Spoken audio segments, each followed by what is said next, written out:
अस्सलाम वालेकुम everyone, how are you looking good. So मैं जनाब कैसे आप सब, उम्मीद करती हूँ सब खैरियत से होंगे, खुश बात होंगे अपने अपने घर में। और आप लोगों के रमज़ान कैसे जा रहे हैं मुझे कमेंट बॉक्स में ज़रूर बताइएगा।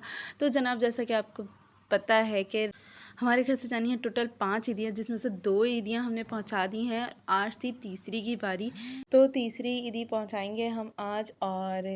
और आज मेरी तबीयत भी बहुत ज़्यादा ख़राब हो गई थी, टाइट हो गई थी तबीयत। क्या मेरे हेडेक बहुत ज़्यादा हो गया था, वो क्यों हो गया था उसका रीज़न भी आपके साथ शेयर करेंगे। तो जनाब सुबह हो गई थी और सुबह मेरी बहुत ज़्यादा गर्मी पसीनों से हुई, क्योंकि बहुत ज़्यादा धूप थी।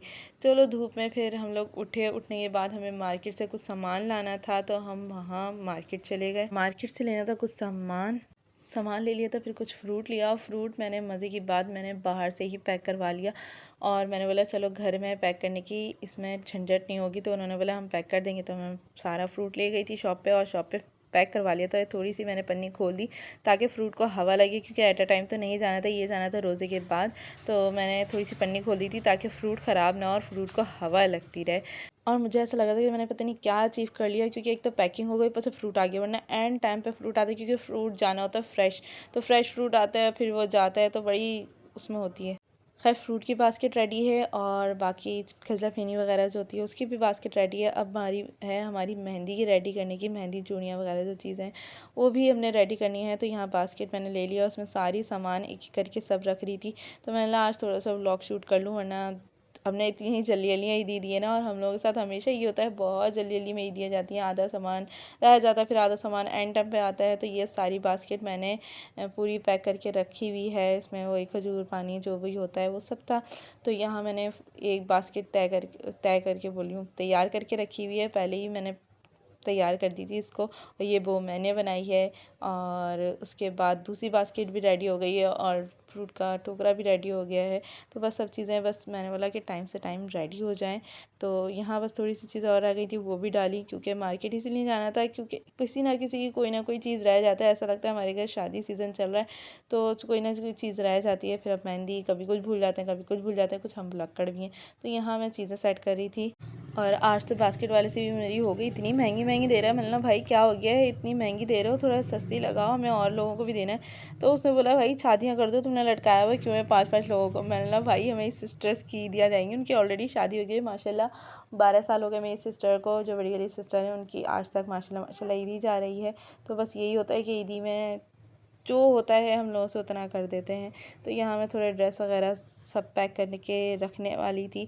उसके बाद हो गया इफ्तारी का टाइम, और मुझे इतना हेडेक हो रहा था क्योंकि मैं तपती धूप में बगैर सहरी का रोज़ा रखा था, और धूप में उठते ही चली गई, तो इतना हेडेक हो रहा था। मैंने बोला चलो आज फ्रोज़न आइटम निकाल देते, तो कुछ नगेट्स निकाल लिए थे मैंने, और समोसे निकाल लिए थे। और आज मैं बना रही थी मिक्स चाट, जो कि फ्रूट और वेजिटेबल्स मिक्स की फ्रूट चाट बनाऊंगी। तो मैंने गोभी डाल दी है, गाजर मैंने क्रश करके रखी थी वो डालूंगी, और यहाँ लोबिया उबल रहा था, ये लोबिया भी डालना है, साथ आलू उबल रहे हैं, आलू भी डालना है। तो मैं और आलू कटे हुए रखे हुए हैं, तो ये हैं आलू के पकौड़े बनने थे। मैंने बोला आज प्याज के पकौड़े नहीं बना रही, क्योंकि आज टाइम कम है मुकाबला सख्त है, और मेरे सर में भी बहुत ज़्यादा दर्द हो रहा था। मैं सर के टाइम वापस आई थी, और मैंने जल्दी जल्दी 1 घंटे में सब तैयारी की थी। और यहाँ लोबिया भिगा के गई थी मैं, लेकिन ये लोबिया नहीं हुआ था, इसलिए मैंने लोबिया छोड़ दिया था। यहाँ छोले जो फ्रीज़ करके रखे थे वो निकाल लिए थे, अब मैं छोले भी बनाऊँगी, और बाकी चीज़ें भी फ्राई करनी है। तो मैंने बोला चलो फ्राई करना स्टार्ट करते हैं। तो सबसे पहले बेसन निकाला, बेसन ख़त्म। मैंने चलो जितना है उतना पे करते हैं। रीफ़िल का भी बिल्कुल टाइम नहीं है, इसलिए हम रीफ़िलिंग को मारेंगे गोली और आगे बढ़ेंगे। यहाँ मैं चाट बना रही थी, मिक्स चाट। तो मैंने बोला पता नहीं कोई खाएगा नहीं खाएगा। और पकौड़े के मसाले में मैंने हल्दी डाली है, नमक डाला है, और हम साथ डालते हैं लहसुन अदरक। इस आलू के पकौड़ों में ना बहुत अच्छा टेस्ट आता है, और हाथ से पिटा हुआ बेसन ना ज़्यादा फूलता है एज़ कम्पेयर टू चमचे से। तो हम लोग हाथ से फेंटते हैं, उसको अच्छे से फेंटना है यूं यूं करके, ताकि हमारा बेसन ना अच्छे से फूल जाए। तो फेंटते में ही ये फूल जाता है, आपको पता चल जाएगा हाँ ये ज़्यादा हो गया है बेसन। फेंटने के बाद ये फूल जाता है, तो उसके बाद आप अपने पकौड़े बना सकते हैं, और आपके पकौड़े बनेंगे फूले फूले। अगर बेसन फूला हुआ होगा तो पकौड़े भी फूले हुए बने। तो यहाँ मैं दिखा रही थी कितना मज़े का बेसन घोला है मैंने। वक्त का मैं मुकाबला सकता है, क्योंकि मैंने चाट बनानी थी, तो इसमें मैंने गोभी डाल दिया, आलू डाल दिया, सेब डाल दिया, अमरूद डाल दिया है, साथ गाजर और गोभी छोले भी और बीन्स भी डालने थे। बीन्स हुए ही नहीं थे हमारे, तो मैंने उतार दिए थे, मतलब फ़िज़ूल में टाइम वेस्ट कर रहे हैं। तो बीन्स मैंने नहीं डाले। इसके बाद मैंने यहाँ ऐड की है क्रीम, और क्रीम के बाद मैं ऐड करूँगी मेयोनीज़। तो यहाँ मैं अभी डर रही थी कि पता नहीं कोई खाएगा नहीं खाएगा, लेकिन फिर भी मैं बना रही थी।